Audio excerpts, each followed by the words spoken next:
അപ്പോൾ അതേ ഇന്നൊരു സൺഡേ ആണ്. അപ്പോൾ ഇന്നത്തെ ദിവസം ആരംഭിക്കുന്നത് ഒരു അമ്പല ദർശനത്തിലൂടെ ആവുമെന്ന് കരുതി. അപ്പോൾ ഞങ്ങളിങ്ങനെ ചോറ്റാനിക്കര അമ്പലത്തിൽ വന്നിട്ട് ഒത്തിരി നാളായിരുന്നു.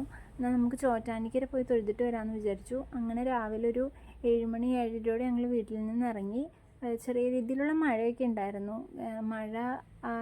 മഴ മാറാത്തത് കൊണ്ടാണ്, ഭയങ്കര മഴയായിരുന്നില്ല എല്ലായിടത്തും. അപ്പോൾ അങ്ങനെ ഒരു മഴയൊക്കെ ആയതുകൊണ്ടാണ് ഈ പോക്ക് ഇങ്ങനെ നീട്ടി വെച്ചത്. അപ്പോൾ അങ്ങനെ അവസാനം സൺഡേയിലേക്ക് എത്തി. മഴ മാറിയെന്നൊക്കെ വിചാരിച്ചു. പക്ഷേ രാവിലെ ചെറിയ മഴയൊക്കെ ഉണ്ടായിരുന്നു, എന്നാലും അതൊന്നും അഫക്റ്റ് ചെയ്തില്ല. അപ്പോൾ ഇതേ രാവിലെ ഞങ്ങൾ എത്തിക്കഴിഞ്ഞപ്പം അത്യാവശ്യം തിരക്കുണ്ടായിരുന്നു കേട്ടോ. രാമായണ മാസമൊക്കെ ഇല്ലേ, അപ്പോൾ അതിൻ്റേതായ ഒരു തിരക്കൊക്കെ ഉണ്ടായിരുന്നു. ഒരു 10-15 മിനിറ്റൊക്കെയാണ് ക്യൂ നിൽക്കേണ്ടി വന്നുള്ളൂ. അങ്ങനെ ക്യൂ ഒക്കെ നിന്ന് ഞങ്ങൾ തൊഴുതിറങ്ങി. ഞങ്ങൾ തൊഴുതിറങ്ങിയപ്പോഴത്തേക്ക് അത്യാവശ്യം തിരക്കായിട്ട് വരുന്നുണ്ടായിരുന്നു. ദൂരദേശത്തു നിന്നുള്ള ഒത്തിരി ആൾക്കാരൊക്കെ വരുന്നതായിട്ട് കണ്ടിട്ടുണ്ടായിരുന്നു. പിന്നെ ഞങ്ങൾ ചുമ്മാ അവിടെ എല്ലായിടത്തും അവിടെ ഒത്തിരി സ്ഥലങ്ങളുണ്ട് തൊഴുവാനായിട്ട്. പോകാത്തവരെന്തായാലും പോയി നോക്കണം. കാരണം ഭയങ്കര നമുക്കൊരു പ്രത്യേക ഫീലാണ് അവിടെ പോകുമ്പം. എനിക്ക് ഭയങ്കര ഇഷ്ടമാണ് പേഴ്സണലി പറയുവാണെങ്കിൽ. അപ്പോഴത്തേക്കും ഞങ്ങൾ തൊഴുതൊക്കെ ഇറങ്ങിക്കഴിഞ്ഞാൽ പിന്നെ അവിടെ ഇവിടെയൊക്കെ ആയിട്ട് കുറച്ച് നേരമൊക്കെ നിന്നിട്ടാണ് പോരുള്ളൂ. എന്താണെന്ന് വെച്ചാൽ ഒരു പ്രത്യേക ഫീലാണ് നമുക്കവിടെ നിൽക്കുമ്പം. അപ്പം കൂടുതലും നമുക്ക് വൈകുന്നേരം പോവുകയാണെങ്കിൽ ഇച്ചിരിയുടെ നല്ല രസമായിരിക്കും കേട്ടോ. വൈകുന്നേരത്തെ രാവിലെ പോകുന്നതിനേക്കാളും എനിക്ക് കുറച്ചുകൂടി ഇഷ്ടം വൈകുന്നേരം പോകാനാണ്. കുഞ്ഞിനാണെങ്കിലും അവൾക്കും ഭയങ്കര ഇഷ്ടപ്പെട്ടു. അവളും ഭയങ്കരമായിട്ട് എൻജോയ് ചെയ്യുന്നുണ്ടായിരുന്നു.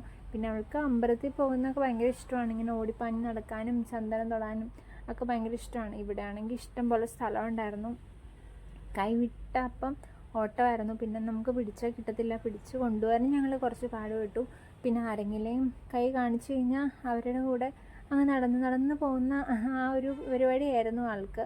പിന്നെ ഞങ്ങൾ ഒരു വിധത്തിൽ നമുക്ക് പോവാം, അവിടെ പോവാം ഇവിടെ പോവാന്നൊക്കെ പറഞ്ഞ് ഞങ്ങൾ വിളിച്ചുകൊണ്ട് വന്നു. പിന്നെ നമുക്ക് ഫുഡ് കഴിക്കണമല്ലോ.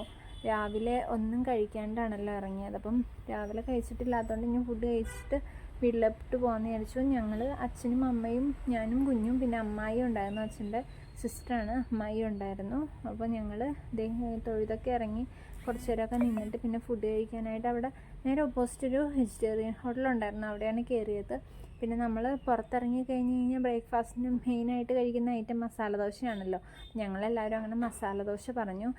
മസാല ദോശ എന്ന് പറയുമ്പോൾ ഉണ്ടല്ലോ, പണ്ടത്തെ മസാല ദോശയൊക്കെ ആണെങ്കിൽ ഞാനൊന്നും വാങ്ങിക്കഴിഞ്ഞ് കഴിഞ്ഞാൽ ഫുള്ള് കഴിക്കത്തേ ഇല്ലായിരുന്നു. തീരെ കഴിക്കത്തില്ല. എന്നിട്ട് എന്നും എനിക്കൊക്കെ പണ്ടൊക്കെ ഇഷ്ടം പോലെ വഴക്ക് കിട്ടിയിട്ടുണ്ട്, വാങ്ങി വെച്ചിട്ട് കഴിക്കാതെ പോരുന്നു എന്നൊക്കെ പറഞ്ഞിട്ട്. പക്ഷേ ഇപ്പോഴത്തെ മസാല ദോശയൊക്കെ ഉണ്ടല്ലോ, തീരെ നൈസാണ്. അങ്ങനെ പരത്തി തീരെ കനം കുറച്ചിട്ട് ടേസ്റ്റ് ഇല്ല എന്നല്ല, പക്ഷേ വലിപ്പമൊക്കെ കുറവാണ്. ഒരാൾക്ക് ചിലപ്പോൾ കഴിച്ചു കഴിഞ്ഞാൽ ഒന്നും ആവാത്തൊരവസ്ഥ വരും. അപ്പോൾ അങ്ങനെ ഞങ്ങൾ ഫുഡൊക്കെ കഴിച്ചു. നല്ല മസാല ദോശയായിരുന്നു കേട്ടോ. കഴിച്ചിട്ട് ഇറങ്ങിക്കഴിഞ്ഞപ്പോൾ ആൾക്ക് ഒന്നും വാങ്ങിയില്ലല്ലോ. അപ്പോൾ വാങ്ങാണ്ട് പോകുന്ന എങ്ങനെയാണ് അങ്ങനെയൊക്കെ പറഞ്ഞതേ പോയി ഒരു സെറ്റ് വളയും ഒരു സെറ്റ് മാലയൊക്കെ വാങ്ങിച്ചു. മാലയൊക്കെ ഓൾറെഡി കഴുത്തിലുണ്ട്, എവിടെ പോയാലും ഒരു വളയൊക്കെ വാങ്ങിയിടും. അപ്പോൾ ഇത് ഇത്രയൊക്കെ ഉള്ളൂ കേട്ടോ ഞങ്ങളുടെ ചെറിയ വീഡിയോ. അപ്പോൾ എല്ലാവരും ചാനൽ സബ്സ്ക്രൈബ് ചെയ്യാൻ മറക്കരുത്.